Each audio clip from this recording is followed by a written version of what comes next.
What does a drinking straw, 2 rubber bands, and a shotgun have in common? Well, keep watching.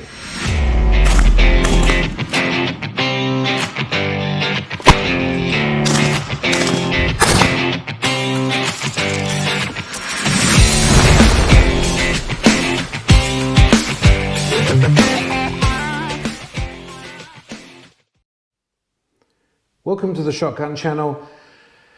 Yes, you're asking, what do these items have in common? Well, they've all got to do with gun fit. And these are just a simple aid for DIY gun fit. And that's what today's episode is all about. And this is the final part of a 3-part series. The first 2 were covering eye dominance and length of pull. And this is the final part of gun fit. Now, we're just using these standard household items to assist us with gun fit. Remember, this is just something to assist us with. It doesn't mean it's necessarily going to be absolutely perfect for you, but it's definitely worth giving a try. I've used it and it works for me and it may work for you, but absolutely give it a try. Okay, so what do we do? Now, if you're going to a gun shop, shooting school, or you're looking at buying a gun privately from someone, this is something you can take with you to help you. Now, they're not going to ask you, oh, well, have you come here to have a few drinks with us? Absolutely not. That's not what this is about. So, the idea is that we mount this straw onto the rib of our gun. We want to perfectly align it, and it's going to be held in place with the 2 rubber bands. So if you're in a gun shop, this is certainly not something that's going to mark the gun or damage it in any way. But that's what you can use. And I would suggest giving it a go. See what you think. Now, I'm going to use myself as an example. So from previous episodes, the eye dominance, I'm left eye dominant and right-handed. And make sure you watch that episode on eye dominance. There's a lot of helpful content there for you as well. So that means when I'm shouldering a gun, I'm going to close my left eye, keep my right eye open. That's what I'm going to do in this episode when mounting this gun. You'll notice that. The other thing is also with length of pull. This Winchester 101, beautiful gun, absolutely love it. I shoot really well with this gun. It's got a length of pull 14.5 inches. Now you must probably be saying, well, look, there's so many guns out there, they're all 14.5 inches. Yeah, there's just so many to choose from. Well, you're right. And that's a good thing. That means it gives me more options, or you. So that's something that this is what this gun is all about, right? 14.5 inch length of pull. Okay, so I'm just going to fix this straw onto the rib of the gun, and then I'm going to just show you what you do when you mount the gun. So as I'm fitting the straw, I'm going to have 1 rubber band closer to one end of the straw and the other rubber band towards the other. And I also have to make sure that I've got this perfectly aligned. And I'm just doing that now. Okay, so once you've actually fitted that, this is what you're looking for. Like that. It's not a scope. I wouldn't blame you for thinking that, but that's what it is. Okay, now the gun is empty also.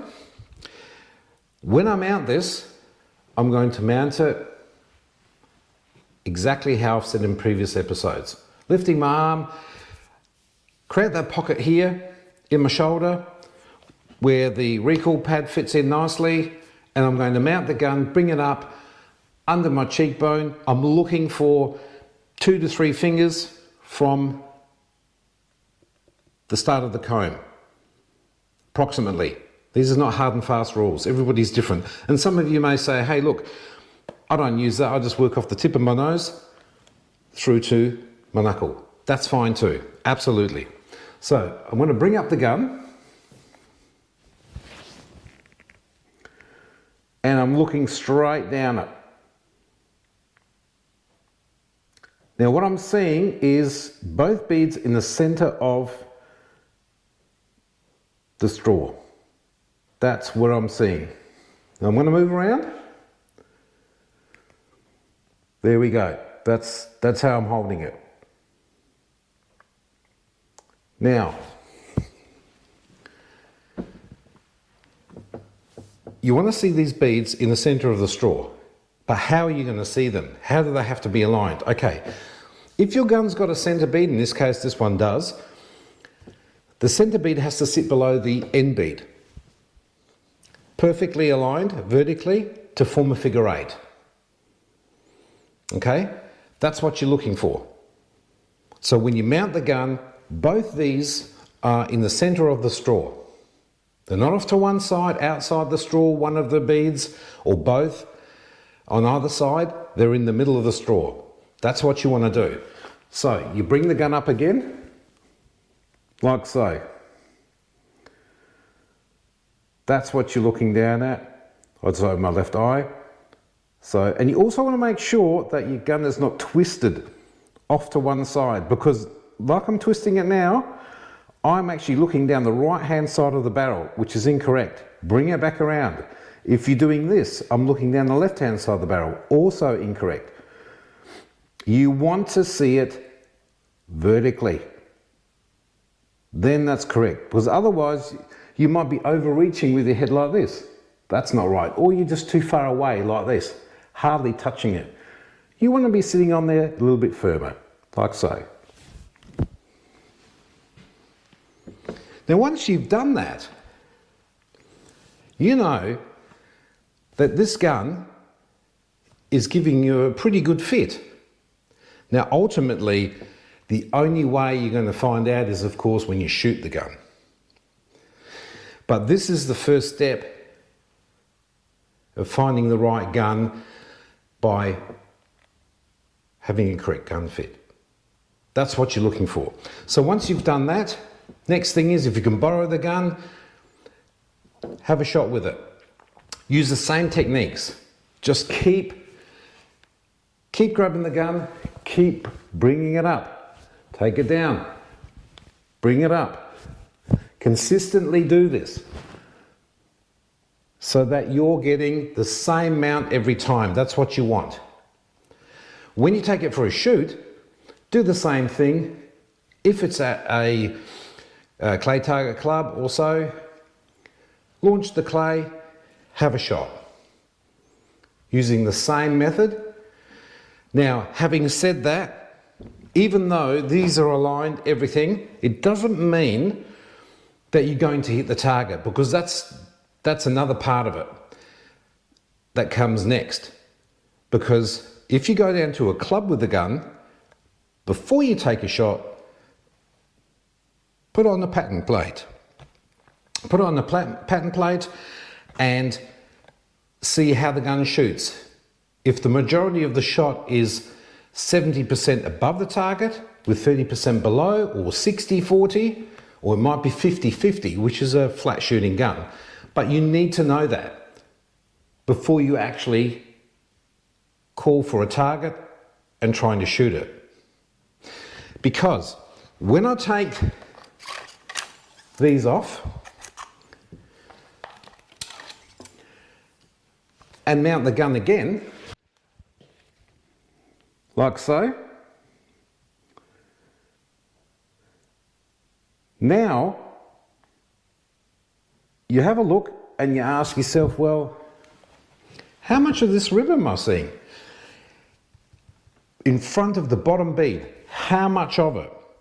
Because that'll determine how high your gun is going to shoot. And to verify it is on the pattern plate. So that's what you need to do. And it's pretty simple. You can use it with a lot of guns. Absolutely. So give it a go. If you have experienced any other method or that someone else has shared with you that you use or they've used, please share it in the comments below. I'd definitely like to know what else there is so I can give that a try and report back on that, see how that works. All right, so definitely do that. Leave the comment, please subscribe, like it so we can bring you other content like this. And thank you for watching the Shotgun Channel.